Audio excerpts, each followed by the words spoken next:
where I can work with it, right? Tight part, I can lock it. A lot of times the ref's not going to put it there. He might put it there, right? Have we all played these rules yet? In tournaments or the season? So it's really hard for you to work with the ball right there. So what I really want you guys to emphasize when we plant, get what you guys can see, okay? You can stand against this back fence. Is two things, right? I want to kind of think about driving this like throat pad, what do you call this? Ball stop into the left side of the ball, right? So I'm shooting down the line with my right, but at the same time, I'm shooting my left hand, okay? So the ball and my stick are going to be in different positions from where I started, okay? So it's going to look like this. So I'm here, down, set. You see that? So I go into the ball with my right, and I go across with my left, all right? Stick it finishes like that. Make sense so far?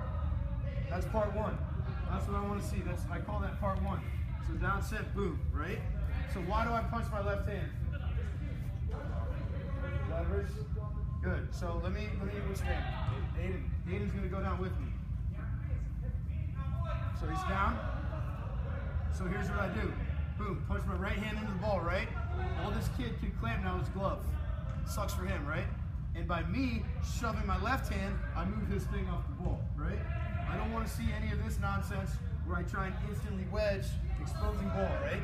So what I want to do, I go boom, go down. I go boom, roll my fist over, coverage. See that? Coverage. Coverage the ball. Even though my left hand comes up for like a wedge, I'm not sacrificing coverage, right?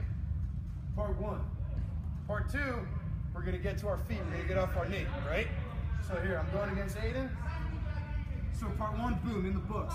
Part two, get off my knee, right?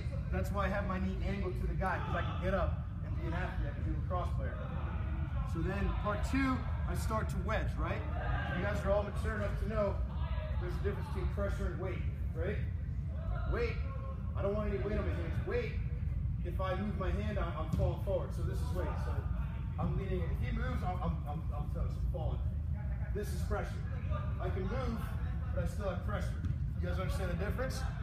So I want to have pressure on my top hand, and I can wedge with my left. I like creasing my stick this way, because then I have control. Part three, front exit, pop to myself, okay? So the way that's going to work, so you're going to go down, Aiden's going to come down against me. So it's going to be, here, part one, boom. Part two, lock and wedge. Part three, I pop out like this, but I don't, what's your name? Nate. But I don't, as soon as I have it locked, I don't pop up like this. Why, Nate? Correct. This is a dangerous pop, right?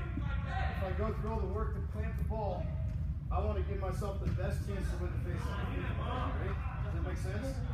You want to give yourself the best possible chance to win the face-off at all times, okay? So here we go. So the way I want to exit, the way I teach an exit, is the ball is still coming out in one fluid motion, but I'm protecting myself while I'm controlling it, okay? So here, part one, part two, what I'm gonna do now is I'm gonna go around him and out. So I go here, boom, pop, step, catch. You see that? See how I catch here? The ball was there. In that one exit, I'm already here, and I protect myself by bringing this leg. Does that make sense? Anyone have any questions?